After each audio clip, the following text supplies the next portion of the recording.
The Capital One Venture X entered the scene with a bang in 2021 and quickly became a major competitor to the Chase Sapphire Reserve and the American Express Platinum Card.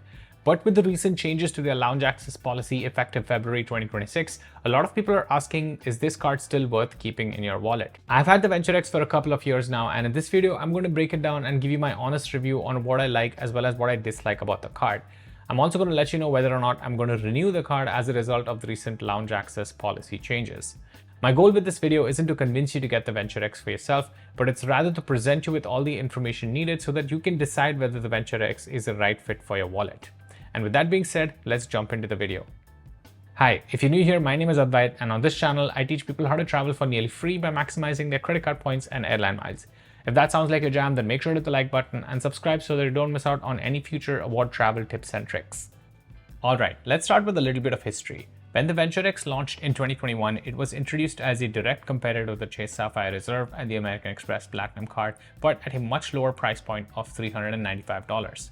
And even today, when Chase Sapphire Reserve has bumped its annual fee to nearly $800 and the American Express Platinum Card sitting at $695, the Venture X has held steady at that $395 annual fee. The lower annual fee is a massive part of its value proposition and makes the benefits much easier to justify the annual fee.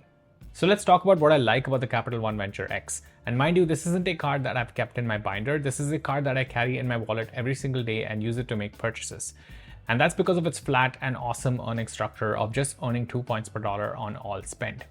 Capital One isn't trying to compete with cards that are going to give you bonus points on categories like groceries and dining, like the American Express Gold card that will give you 4 points per dollar on groceries and dining.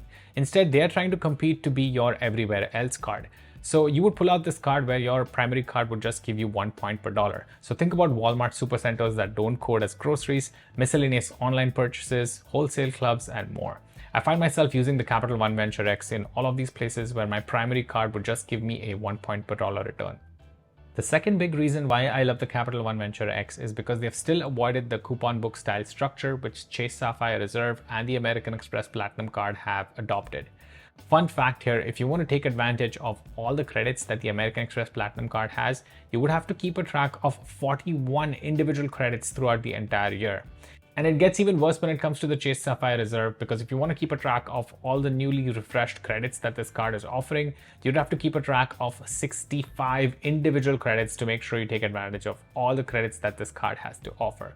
Now granted, some of these credits are a set it and forget it like the Walmart Plus subscription, but even after that, you are definitely going to have to keep a track of over 20 to 25 different credits to make sure you take advantage of all the credits to recoup that annual fee. With the Capital One Venture X, there is just one single credit that you have to keep a track of, which is the $300 annual travel credit that's given in your Capital One travel portal.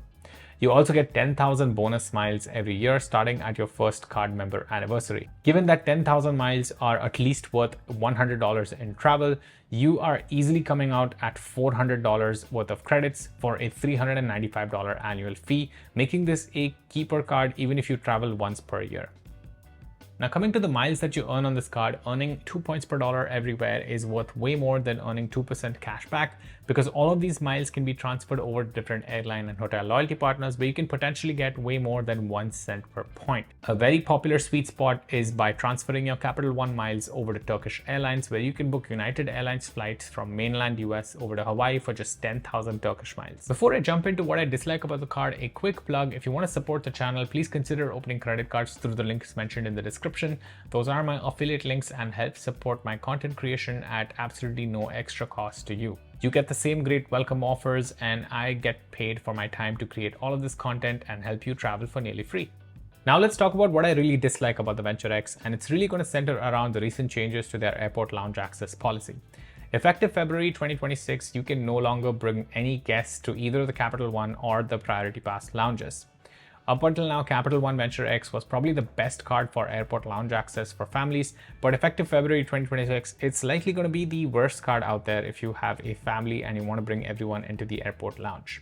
Authorized user cards remain free, but your authorized user will lose lounge access from February 2026.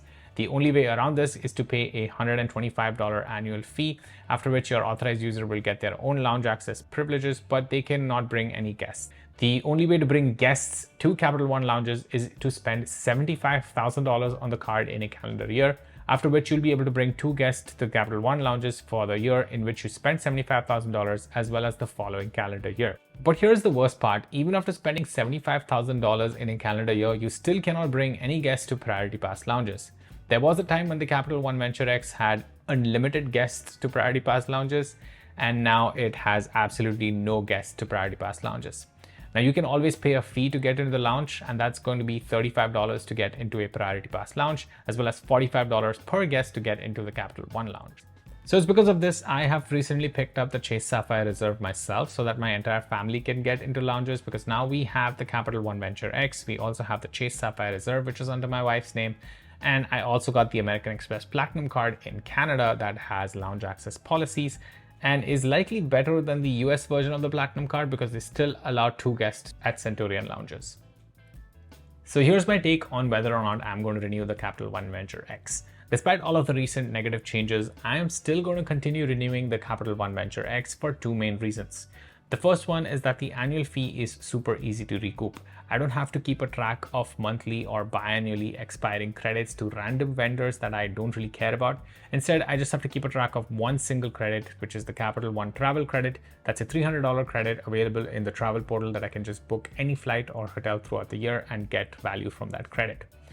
The second reason is that the card earns a flat 2x everywhere, and I still reach for this card when it comes to my everywhere else spending. If Capital One decides to increase the annual fee and completely couponize the card like Chase Sapphire Reserve and American Express Platinum, then I would likely be canceling the card depending on the value proposition.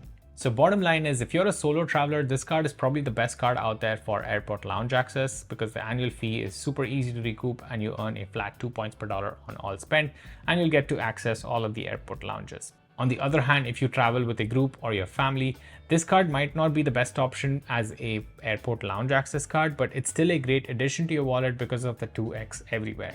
You would likely have to couple this card with some other cards like the Amex Platinum or the Chase Sapphire Reserve to make sure everybody in your group gets into airport lounges.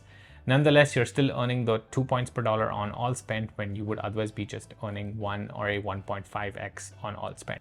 Alright, that's all for this video. If you found this video helpful, make sure to hit the like button and subscribe, and also share with your friends so that they can also start traveling for nearly free like you.